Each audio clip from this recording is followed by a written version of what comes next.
So anytime we do any mathematical operations in chemistry class, we need to take into consideration the number of significant figures that we have when we start doing the math.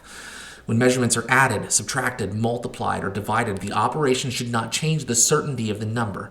And calculators don't do a good job of maintaining the certainty of the number. It really just gives it as detailed of a number as possible. So what that means is that when we punch things into our calculator and do math and chemistry class, we are going to need to do some rounding.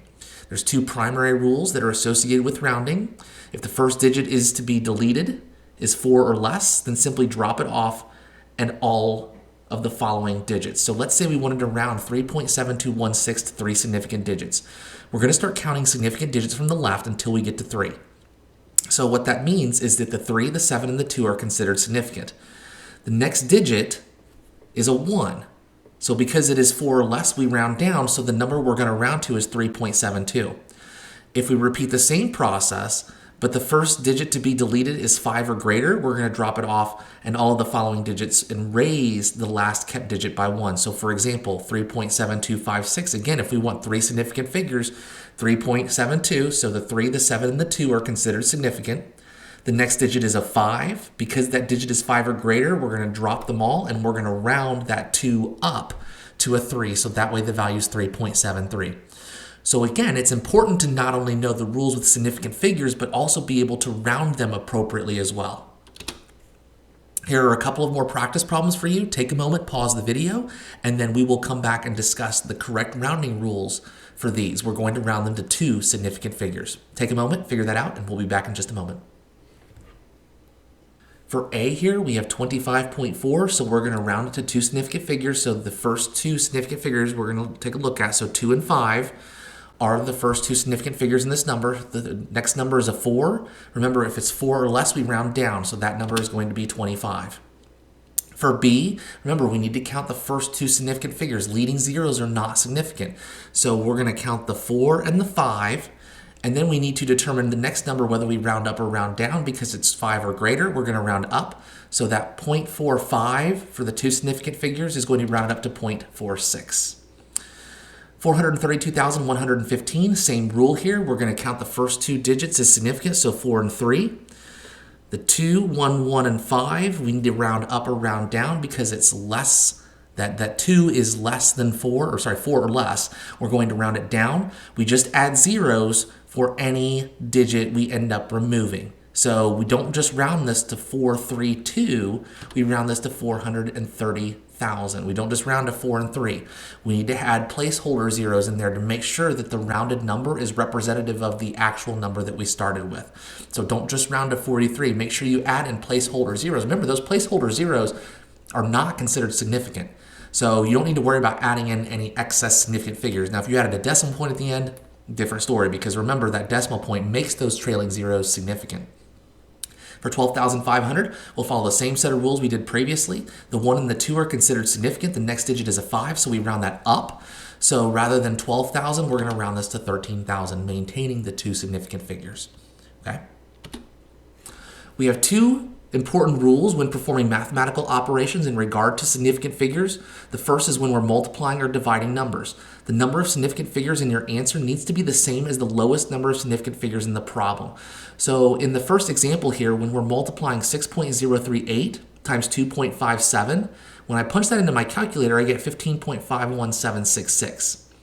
If I take a look at the number of significant figures in each part of the problem, the very first number has 4 significant figures, and the second number has 3. So what that means is that when I do math with this, I need to round my answer to 3 significant figures. So I follow the same steps we just did previously. The 1, the 5, and the 5 are going to be your 3 significant figures. The next number is a 1, and remember, with 1s we round down. So as a result, we end up with 15.5 for our number. When we add or subtract numbers, there should be no more digits to the right of the decimal in your answer than the least number of digits to the right of the decimal in your problem. So it's a little bit different when we add and subtract because we're not really looking at significant figures, we're looking at decimal places. So notice in the very first number, we're going to add 9.333 and we're going to add 1.4 to that. The answer that has the least number of digits to the right of the decimal point is that 1.4. It only goes to the 10th place, which means that I round my number so that way it is rounded to the 10th place. So when we add the numbers together, we get 10.733, but if I round to the tenths place, that ends up becoming 10.7 because the 3 after it rounds down, it doesn't round up. So make sure to take into consideration that the rules for multiplying and dividing and the rules for adding and subtracting are two very, very different sets of rules. Take a few moments, go through, answer these questions, and we'll come back and reveal the answers in just a moment. Make sure that you not only perform the operation correctly, but you round it to the correct number of significant figures when you get your answer at the end. So let's take a look at the answers to these questions now. I'm laughing because I was absolutely raging not too long ago because I finished up this video, which has probably got another 45 minutes or so in it, and didn't realize that I had not pushed the record button. So I've been apocalyptic with rage the last couple of days and was dreading coming back and finishing this video because I've already said all of this once again. Anyways, you don't care about that. What you care about are the answers here, and we can talk about the very first problem here because we are multiplying two numbers together. So when we do our rounding, we need to make sure that we round to the lowest number of significant figures in the problem. In this case, the very first number has 5 significant figures, and the second number has 2. So when we go through and do our math, we want to make sure that we round to 2 significant figures. Now, I'm not punching these into your calculator. You can go through and do that, but remember, it does not round to the correct number of significant figures, so you need to make sure that you follow those sig fig rules in order to round correctly. In the second problem there, we're going to do the exact same thing because we are dividing. Remember, multiplying and dividing, we round our answer to the lowest number of significant figures that we started with. So in this case, the very first number has 4 significant figures. The second one also has 4. So when we do our math, we're going to go ahead and round it to 4 significant figures as well. For the third problem here, remember the trailing zeros are significant. So those 3 zeros at the end of that 6 and the 3 zeros at the end of that 4 are considered significant, so both of these have 4 significant figures. So when we round again to 4 significant figures. Remember, when we're adding or subtracting, the rules are a little bit different. Remember that we're rounding to the number that has the lowest possible decimal place. So all 3 of these are tenths place, so when we get our answer, we're going to round it to the tenths place. So if we do that, we end up with 11.2. Now in the second problem here, we have some subtraction and some multiplication, but hopefully you remember your order of operations, your PEMDAS. Please excuse my dear Aunt Sally.